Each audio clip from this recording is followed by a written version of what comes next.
저는 오늘 누가복음 17장 11절에서부터 19절까지 말씀을 통하여서 구원을 이루는 감사, 이와 같은 제목으로 여러분과 함께 하나님의 은혜의 말씀을 나누기 원합니다. 오늘은 2023년 추수감사 주일로 하나님께 영광 돌립니다. 우리가 잘 아는 것처럼 추수감사의 미국에서의 유래는 1620년 미국의 신앙의 자유를 찾아서 달려왔던 퓨리탄들 청교도의 여정 가운데 있었습니다. 배를 타고서 수개월간의 큰 항해 가운데 무려 거의 6,000km에 달하는 그 파도와 바람과 폭풍을 이기고 제일 먼저 폴리모스에 도착했던 청교도들은 선원과 102명의 신앙인들이 함께 있었습니다. 그들이 도착하고 제일 먼저 성전을 짓고 예비하며 겨울을 나는데 그해 혹독한 겨울로 인하여서 약 50명 이상이 그 한 해에 돌아가셨어요. 그럼에도 불구하고 그들은 그 추위와 어려움 가운데서도 환자들을 돕고 섬기며 봉사하며 그들이 한 해를 겨울을 나고 파종을 하고 그들이 신앙 안에서 열심히 한 해를 보내게 되었습니다. 그들은 흉년과 어려움 가운데 겹치는 고통 가운데도 금식을 선포하고 하나님의 은혜 안에 신앙에 매달렸습니다. 하나님 우리를 돌봐 주시옵소서, 하나님 우리를 도와주시옵소서, 이렇게 금식을 선포하고 기도한 지가 한두 번이 아니었다고 합니다. 그런데 이런 어려운 형편이 누게자 그들은 다시금 금식 기도해야 되겠다라고 생각을 했는데, 금식 기도를 논의하는 자리에서 그 청교도 중에 농부 한 사람이 이렇게 제의합니다. 지금까지 우리가 금식하면서 하나님께 도와주시기만을 간구했는데, 그러나 이제 우리는 좀 달리 생각합시다. 이제는 비록 농사가 흉년이 들고 형제 자매가 병으로 쓰러지고 그 고통 가운데 있지만 그래도 우리 가운데는 여전히 아직도 감사할 것이 있다고 생각합니다. 식량이 풍족하지 않고 여건이 유럽보다 편하지 않지만 신앙의 자유가 있고 정적인 자유가 있지 않습니까? 그리고 우리 앞에는 광대한 대지가 열려 있습니다. 이것을 가지고 금식 기도하는 대신 감사의 기간을 정하고 하나님께 어려운 가운데서도 우리를 지켜주신 하나님께 감사를 드리는 것이 어떨까요? 라고 제안을 하게 됐습니다. 농부의 그 말에 참석자들은 깊은 그러한 감화를 받았습니다. 그래, 우리가 지금까지 울고 불며 금식하며 왜 우리에게 이런 어려움을 주었습니까? 하며 금식하며 울어주는 것도 한두 번이지만 이제는 주어진 일에 하나님께 감사하자. 그들이 그렇게 선포하고 금식 기도 주간을 선포하는 대신 감사 주간을 선포하고 하나님 앞에 감사를 드리기 시작한 것이 추수감사의 유래라고 그렇게 이야기합니다. 그들이 혹독한 겨울을 지나면서도 하나님께 감사하며 흉년이 들었지만 그들이 거두었던 것들과 인디안들이 가져왔던 그러한 것들을 모아다가 하나님께 감사를 드리고 서로 나누고 교제하는 풍성한 열매의 시간이 있었다는 사실을 우리가 알 수 있었습니다. 이런 신앙이 있었기 때문에 하나님께서 미국을 축복하신 것입니다. 이런 신앙의 기본이 있기 때문에, 즉 하나님을 영화롭게 하고 하나님을 높이는 신앙이 되고자 하는 열망이 있었기 때문에 하나님께서 미국을 축복하신 거예요.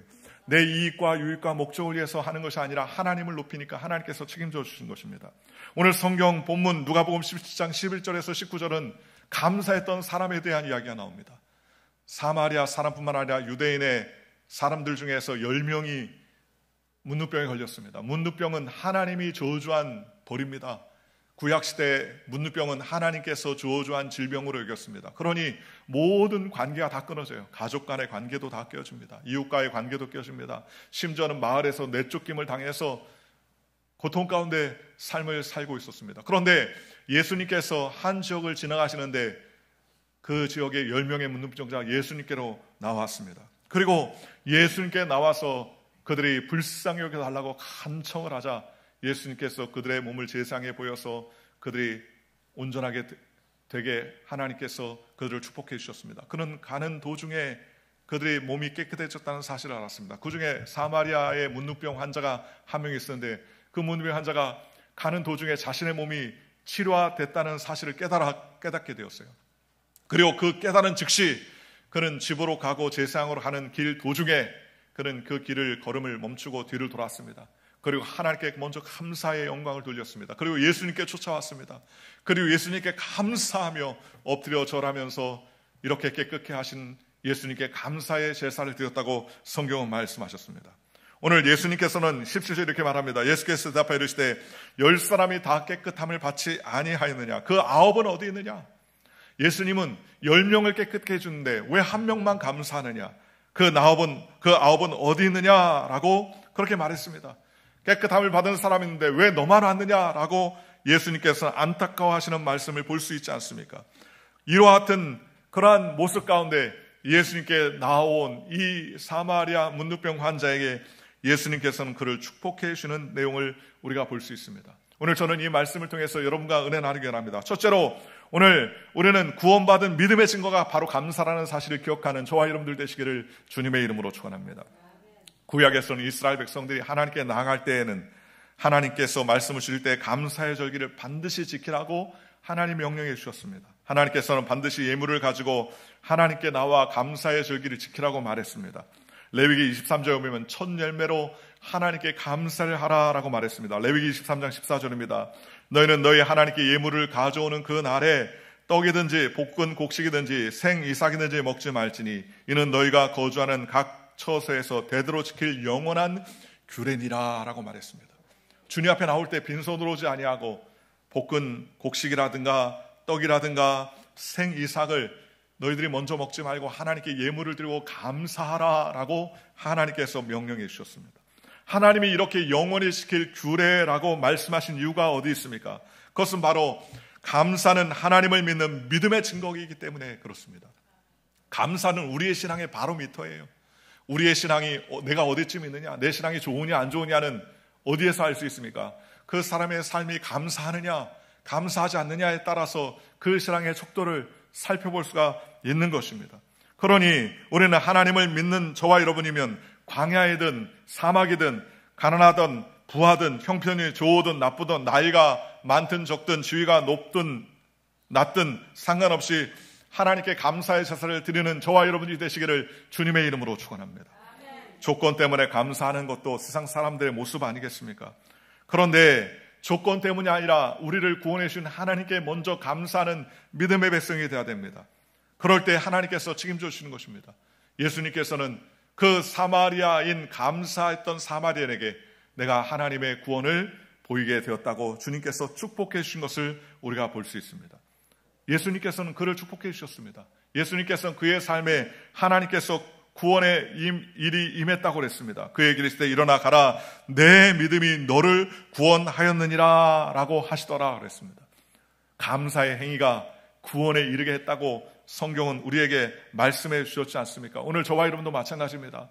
우리가 감사하면 하나님께서 우리의 삶에 구원의 놀라운 역사가 일어나게 해주신 것을 믿고 감사하는 저와 여러분들 되시기를 주님의 이름으로 축원합니다. 우리의 구전 동화 중에서 흥부와 놀부가 있지 않습니까? 여러분, 흥부도 제비다리를 고쳐주고 박씨를 받고 놀부도 제비다리를 고쳐주고 박씨를 받았어요. 똑같은 환경 가운데 박씨를 받아 잘 키웠는데 흥부의 박씨는요, 금은보화가 잔뜩 베풀어져서 신이 나는 삶을 살게 되었고, 놀부는요, 같은 박씨라도 그 박씨가 열려서 뚜껑을 열었더니 오히려 큰 낭패를 당하는 문제를 가지고 왔지 않습니까? 치료해주고 박씨를 받았지만 결과는 완전히 달랐습니다. 왜 그렇습니까? 흥부는요, 제비가 다리가 부러진 그 다리 아픈 제비를 불쌍한 마음으로 사랑하는 마음으로 치료해 주었습니다. 그런데 놀부는요, 다리를 치료해줬지만 먼저 다리를 분질렀어요. 멀쩡한 다리를 분질러 놓고 그 다음에 치료해주고 그 다음에 박씨를 받아가지고 키웠더니 나중에는 큰 낭패를 받았습니다. 흥부의 마음은 치료해주는 마음, 불쌍한 마음, 사랑의 마음으로 치료해줬더만 놀부는요, 이기심을 가지고 흥부보다 더 큰 박씨를 받겠다고 멀쩡한 다리를 부러뜨려가지고 나중에 또 치료해줬습니다. 이익과 유익을 따라 살았다는 거예요. 이용하려는 마음의 바탕이 달랐기 때문이라는 것입니다. 감사도 마찬가지입니다. 구원받은 감사는 조건과 상황에 감사하는 것이 아니라 조건과 상황이 없어도 감사하는 거예요.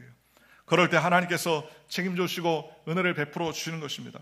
사랑하는 성도 여러분, 우리가 어떤 상황이나 환경 가운데서 하나님께 먼저 감사하며 주님께 영광을 돌리는 믿음의 백성이 되시기를 주님의 이름으로 축원합니다. 그래도 하나님께서 나를 책임져 주시고 붙잡아 주셨구나. 한 해를 뒤돌아보면서 하나님 감사하구나. 가만히 생각해 보십시오. 우리가 예수 믿고 구원받아 하나님의 백성 되었던 것처럼 큰 축복이 어디 있겠습니까? 하나님의 자녀가 되었던 것처럼 큰 축복이 어디 있겠습니까? 그러니 우리는 날마다 감사해야 돼. 제가 이번에 한국에 왔을 때 우리 한몽천 집사님이라는 분을 뵀었는데, 제가 젊었을 때 했던 성가대에서 성가대 대원으로 헌신하신 분인데, 목사님 꼭 식사를 대접하고 싶습니다. 그래서 같이 식사를 했습니다. 그러면서 제가 한번 물어봤어요.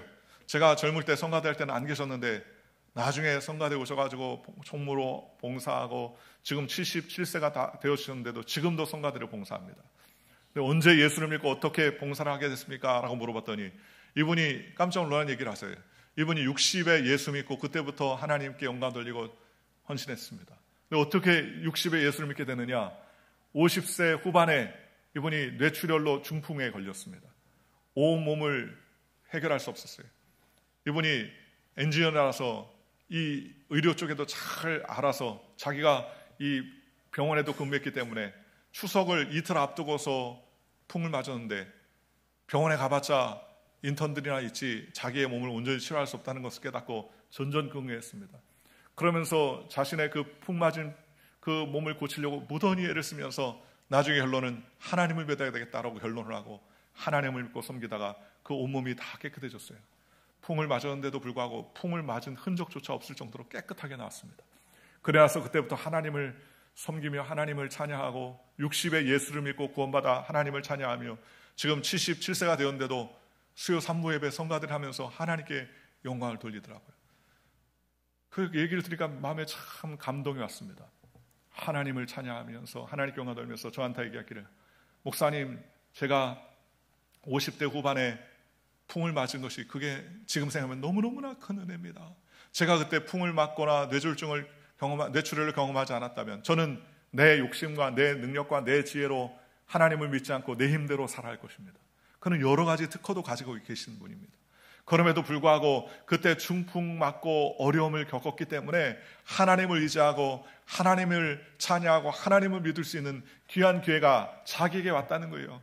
그러니 지금 77세가 되어서 하나님을 찬양하는 것도 지금 뒤돌아서면 그때 그 어려움 가운데 내가 예수 믿었으니까 너무너무나 감사하다.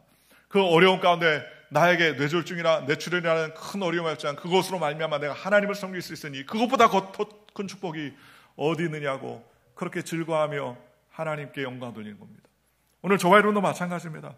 우리가 뒤돌아 생각하면요, 과거의 기억들을 생각하면 늘 괴롭고 슬프고 힘들고 낙심되는 것도 많지만 하나님의 은혜를 생각하면 좌절할 게 아무것도 없습니다. 다 그것도 하나님의 은혜입니다. 하나님의 복을 주신 것입니다. 그러니 저와 여러분이 하나님께 감사하며 주님께 영광 돌리는 믿음의 백성이 되시기를 주님의 이름으로 축원합니다. 우리가 잘 아는 하박국 선지자는 3장 17절 18절에 비록 무화과가 무성하지 못하며 포도나무에 열매가 없으며 감람나무에 소출이 없으며 밭에 먹을 것이 없으며 우리의 양이 없으며 외양간에 소가 없을지라도 나는 야훼로 말미암아 즐거워하며 나의 구원의 하나님으로 인하여서 기뻐하리로다라고 그와 같이 믿음으로 고백했습니다. 오늘 저와 여러분이 이와 같은 믿음의 고백으로 하나님께 영광 돌리시는 저와 여러분이 되시기를 주님의 이름으로 축원합니다. 감사하면 하나님께서 책임져주시고 감사하면 하나님께서 기적의 은혜를 베풀어 주신 것입니다. 세계적인 신학자요 설교가인 매튜 헨리가 어느 날 밤에 강도를 만나 귀가 중이던 그를 덮친 강도가 피가 철철 흐르도록 구타하고 가진 돈을 모두 다 빼앗겼습니다. 집으로 돌아온 신학자는 먼저 무릎을 꿇고 하나님께 기도했습니다. 그러면서 하나님, 내가 강도당한 입장인 것을 감사합니다. 내가 강도가 되어서 다른 사람을 해치고 다른 사람을 때리고 다른 사람을 빼앗지 않게 하신 것도 감사합니다. 그리고 두 번째로 하나님 감사합니다. 돈을 빼앗겼으나 내 생명을 빼앗기지 않았으니 감사합니다 라고 또 기록했습니다. 그리고 세 번째로 나를 괴롭힌 그 강도를 위하여 기도할 수 있으니 감사합니다. 그가 다시는 강도로 살지 않도록 하나님 그 마음을 변화 주시옵소서 라고 그렇게 기도했다고 합니다. 얼마나 귀한 일입니까? 보통 예수 믿지 않았다면, 강도 만났다면 아유 내가 왜 이렇게 재수 없이 강도에 두들겨 맞고 온 몸이 만상하게 되고 내 재물을 빼앗겼을까 낙심하며 낙담할 수 있었지 않겠습니까? 그럼에도 불구하고 이 매튜 헨리 유명한 주석가와 설교하는 이와 같이 하나님께 감사하자 하나님께서 그의 마음에 큰 복과 은혜를 허락하신 것을 우리가 알 수 있습니다. 그러므로 사랑하는 성도 여러분, 감사하는 저와 여러분들 되시기를 주님의 이름으로 축원합니다. 두 번째로 오늘 우리가 알아야 될 것은 감사는 개인의 마음의 사고로부터 시작된다는 사실을 우리는 기억해야 됩니다. 오늘 성경에 보니까는 사마리아 그 나병 환자가 예수님께서 자신의 몸을 치료한 것을 깨닫았습니다. 15절에 그 중 한 사람이 자기가 나은 것을 보고 큰 소리로 하나님께 영광 돌리며 돌아와 예수의 발 앞에 엎드려 감사하니 그는 사마리아 사람이라라고 성경은 말씀해 주셨습니다. 여러분, 찬양은 누가 같이 하거나 앞에서 인도해주면 할 수 있습니다. 그렇잖아요. 내가 좀 부족하고 내 목소리가 좀 연약하고 내가 힘이 없어도 하나님께 찬양하고 영광 돌리면 주님께서 붙잡아 주십니다. 이번에 제가 한국에 왔을 때 북부중앙교회라고 우리 주빌리 기도회에서 매달 섬기는 그 교회에 찾아갔었습니다. 김강호 목사님이라고, 이분이 2007년에 탈북해서 사모님과 함께 탈북해서 한국에 넘어와서 신학을 했습니다. 중국에 탈북해가지고 중국에 갔다가 신앙생활을 하게 되고 이게 다 하나님의 은혜구나 라고 생각하고 한국에 와서 신앙생활을 하기 시작하고 신학을 했습니다. 그리고 신학을 해서 졸업한 이후에 목회자가 되었고 2017년에 교회를 개척했어요. 노원구에 있는 북부중앙교회라고 조그만 교회를 개척했는데, 제가 이번에 가서 금요일날 말씀을 증거했는데 교회 굉장히 작은 교회입니다. 어려운 교회입니다. 그런 교회에 가서 말씀을 전했는데 거기에 대부분이 다 탈북자들이에요. 탈북자들인데 그중에 딱 한 사람이 신앙생활하는 한국분입니다. 권사님인데 동두천에서 1시간 넘게 매 예배를 참석하고 하나님께 영광을 돌린다고 합니다. 그런데 그 목사님이 찬양하는데 음이 좋지 않아요. 박자를 잘 못 맞춥니다. 그래서 우리가 매달 생활비를 지급하는데 예배를 끝나고 나서 목사님 교회에 필요한 것이 있습니까? 라고 물어봤더니 목사님 교회에 반주기가 필요한데요 라고 얘기합니다. 반주기가 하나 있었는데 반주기가 고장나가지고 잘 되지 않고 반주기가 필요한데 어떤 반주기 원합니까? 그랬더니 반주기가 셀라라는 반주기가 좋은 게 나왔더라고요. 그게 120만 원 해요. 원래 우리가 주빌리 기도에서 한 500불을 들여서 그 반주기를 사드리려고 드리는데 예산 초과입니다. 예산 초과. 그래가지고 어떡합니까? 근데 마음에 기도하는데 그거를 사줘야 되겠다 생각이 들더라고요. 500불에다가 또 개인 돈을 덮어서 사줘야겠다는 마음을 가지고서 준비하는데 그 반주기를 사러 이제 갔는데 보니까는요 반주기가 기가 막힙니다. 얼마나 좋게 나왔던지 박자를 못 맞추거나 음성을 못하면 버튼을 탁 누르면 남자 유명한 테너가 나와가지고 노래를 쫙 해주는 거예요. 합창을 딱 누르면 합창으로 코러스로 반주를 찬양을 같이 해주는 거예요. 그래서 이런 찬양 반주가 어디 있습니까? 그러더니 요즘 반주가 여기 잘 나가는데 노래를 같이 하면 노래 못하는 목사님이 이 음성 탁 누르면은 여자 솔리스트가 나오거나 남자 솔리스트가 나오거나 아니면 합창으로 같이 노래를 해가지고 같이 쫙 부른다는 거예요. 그걸 사가지고 이제 증정을 하고 사진을 찍고 했는데 목사님이 얼마나 좋아하는지 모릅니다. 자기가 약간 박친데 이렇게 좋은 걸 선물해서 너무 감사하다. 그런데 여러분 찬양은요 내가 잘 못해도 옆에 사람이 같이 하면 잘 돼요. 그렇잖아요. 옆에가 누가 좋은 사람, 음정 좋은 사람, 박자 좋은 사람이 같이 하면은 잘 쫓아갈 수 있습니다. 기도도 마찬가지입니다. 내가 잘 기도 못해도 옆에 있는 사람이 흑심으로 방언하고 통성으로 기도하면 같이 막 기도할 때 굴러갑니다. 그래서 뜨거워집니다. 나 혼자 맹수맹사하다가 뜨거운 마음으로 기도하고 눈물을 흘리고 기도하는 옆 사람이 있으면 같이 불이 타요. 장작불이 확확 타는 것처럼 마음에 뜨거움이 일어나고 합니다. 그런데 감사는요 누가 강요한다고 안 되는 거예요. 여러분 감사하세요? 그러면 마음에 그래 감사해야지 마음에 감격이 막 일어납니까? 안 그래요. 왜 나한테 감사라고 하나? 진화하지.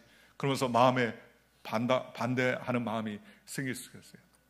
즉 감사는 어디서부터 시작합니까? 내 마음의 사유와 내 생각의 시작부터 감사가 일어나는 거예요. 아무리 좋은 환경이라 할지라도 아무리 좋은 일이라 할지라도 내 마음에 감사와 감격의 마음이 생각나지 않고 일어나지 아니하면 감사할 수가 없습니다. 그러나 어떤 상황이나 환경 가운데서 감사하기로 결정하고 감사의 마음의 사유를 시작하기 시작하면 우리의 마음속에 소망과 꿈이 일어나는 것입니다. 어떤 자녀가 아버지를 만나고 말 타러 아버지에게 가는데 아버지를 만났습니다. 그러면서 아버지에게 이야기합니다. 아버지, 내가 아버지를 만나러 가려고 말을 타고 이렇게 먼 길을 가는데 3번이나 넘어졌어요. 말이 돌부리에 채워가지고 3번이나 말에서 떨어졌는데 그런데 감사한 건 3번이나 넘어졌지만 나 하나도 다치지 않았습니다. 너무 하나님께 감사합니다. 그랬더니 그 아버지가 하는 말이 야 나도 너무나 감사하다. 나는 말을 타고 오는 도중에 한 번도 말이 돌부리에 부딪히지 않고 안 떨어졌으니 그것도 얼마나 감사하냐. 그래도 너와 나는 이렇게 하나님을 만나고 또 하나님께 영광 돌리니 감사, 그러면서 서로를 부둥켜 울면서 감사했다는 그런 이야기를 들어봤습니다. 여러분, 감사는 내 마음의 깊은 곳에서부터 시작돼야 진정한 감사가 일어나는 거예요.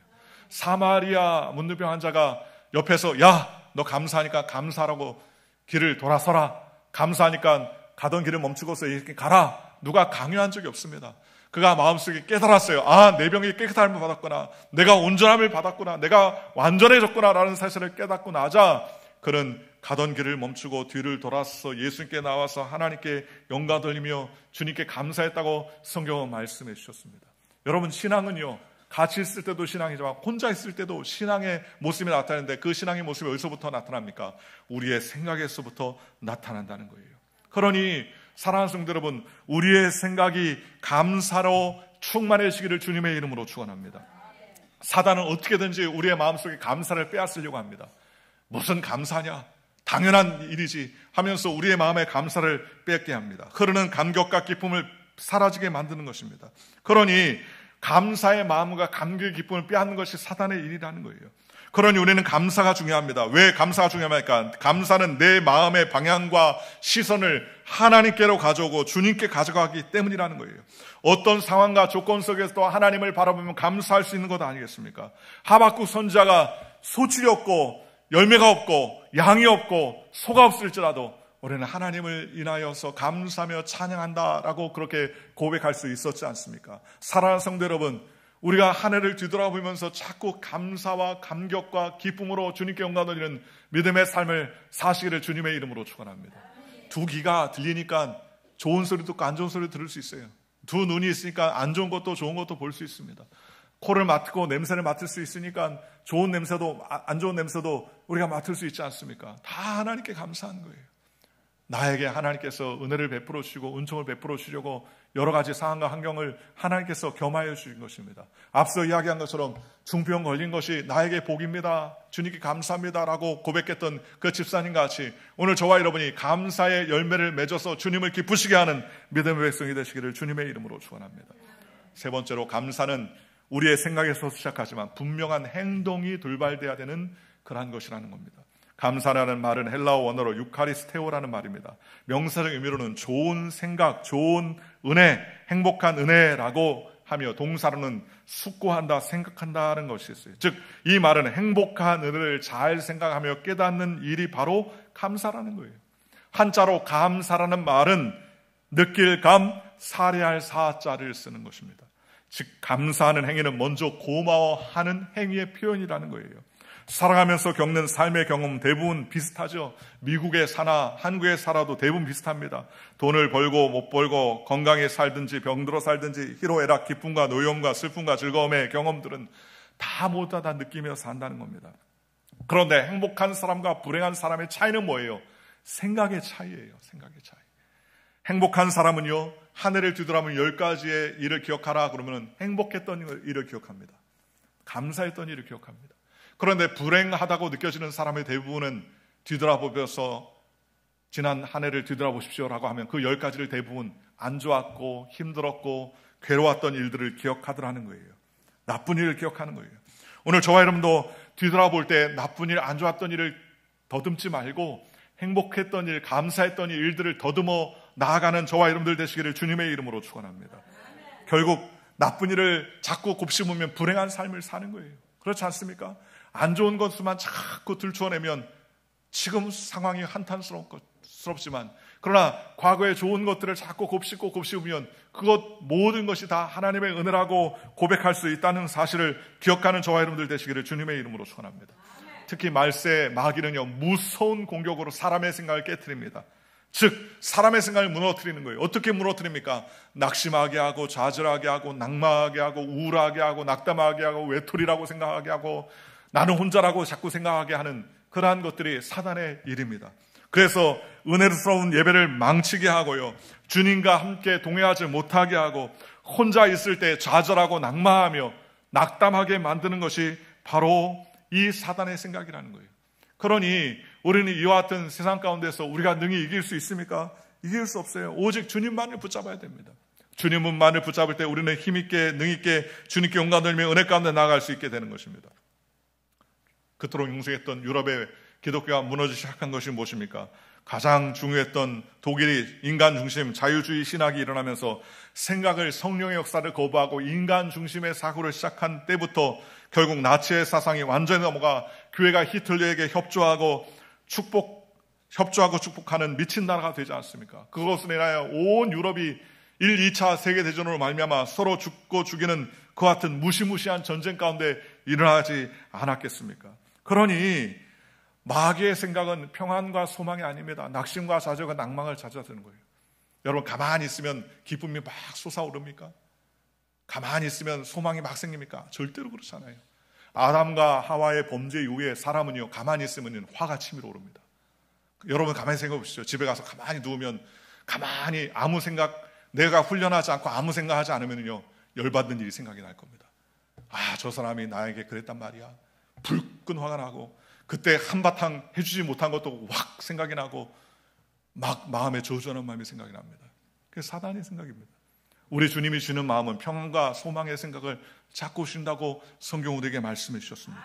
그러니 여러분, 금요일 날도 예배했지만 여러분 욕 배우려고 학원 다니신 분 계세요? 아, 나 또 욕 좀 한번 멋지게 한번 해보자. 욕 배우려고 학원 다니는 사람 한 사람도 없습니다. 학생들이 공부하려고 해서 학원을 많이 다녀도 욕 배우려고 학원 다니는 사람 한 사람도 없는 것처럼, 오늘 저와 여러분도 아담과 하와의 타락 이후에 우리의 인생을 가만 놔두면 저절로 불평과 저주가 나오고 마음이 낙심과 자질이 나옵니다. 그러나 우리가 감사하기로 작정하고 생각을 잡아먹으면, 고쳐먹으면 하나님께서 귀한 역사와 은혜를 베풀어 주신다는 거예요. 그러니 우리는 우리의 생각을 감사로 자꾸 묶어야 됩니다. 훈련해야 돼요.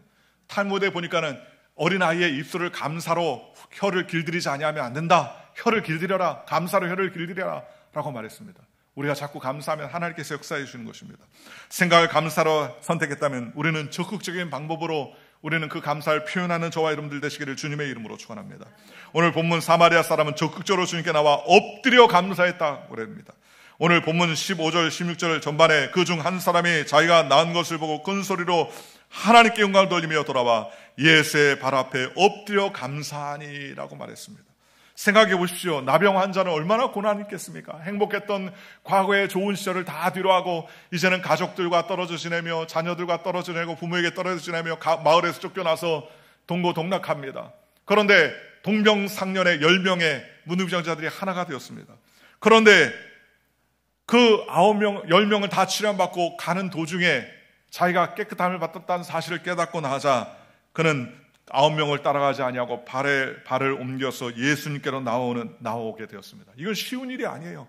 같이 길을 가다가 자기 혼자 뒤를 돌아서 예수님께 간다는 것은 매우 쉬운 일이 아니었습니다. 그런데 그가 발을 돌이켜서 예수님께 나와서 예수님께 감사하며 하나님께 영광 돌렸다고 성경은 말씀해 주셨습니다. 이와 같이 이방인 사마리아 한 사람에게는 적극적인 감사의 행위가 있었다고 성경은 말씀해 주셨습니다. 로마서 1장 21절에 하나님을 알되 하나님을 영화롭게 다하지 아니하고 감사치도 아니하고 오히려 그 생각이 허망하여지며 미련한 마음이 어두워졌나니 그랬습니다. 말세지말의 삶이 그렇다는 거예요. 감사하지 않아요.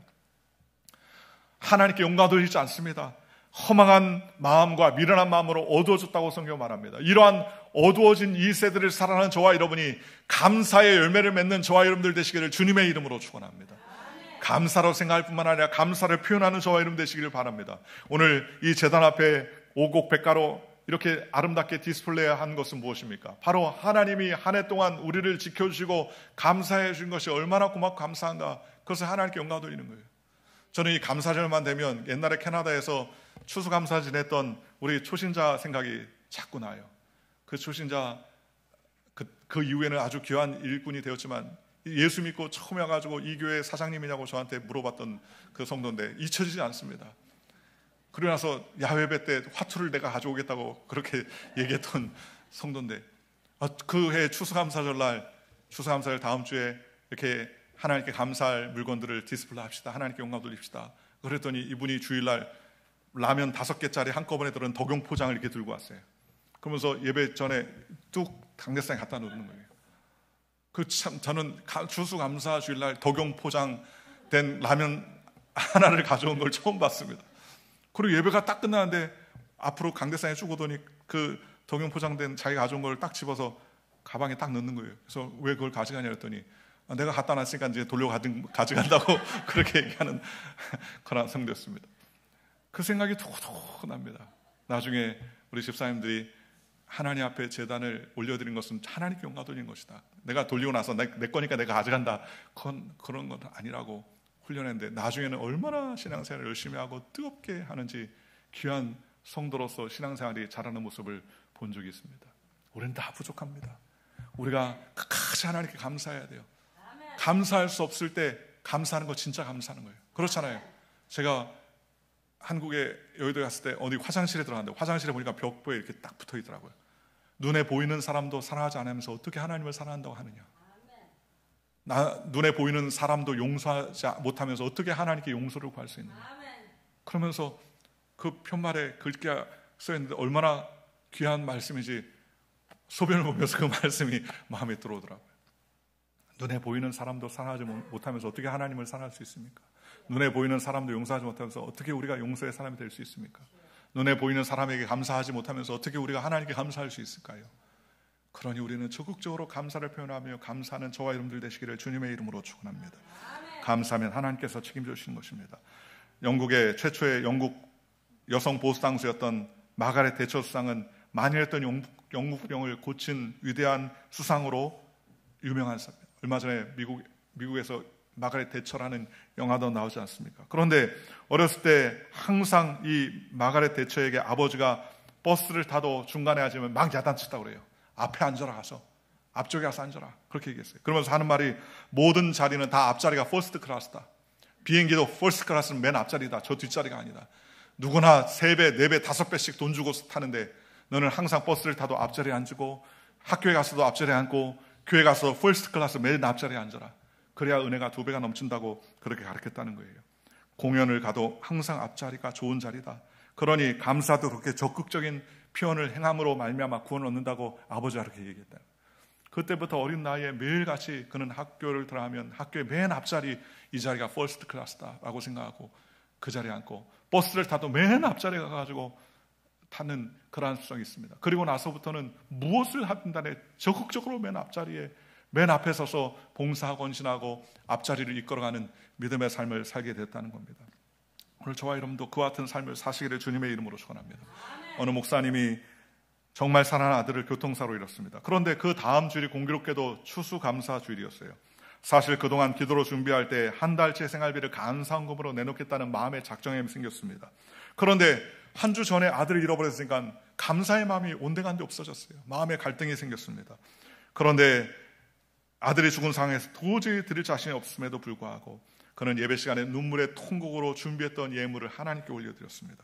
그런데 그 헌금을 드리면서 아들을 그리하면서 눈물을 흘리면서 예물을 드리는데 하나님께서 영안의 눈을 확장 열어주셨는데요. 그 예배 시간에 아들이 하나님의 그 예수님의 품에 앉아서 놀라운 그 천국에서 기쁨과 즐거움으로 자기를 쳐다보는 환상을 보게 됐어요.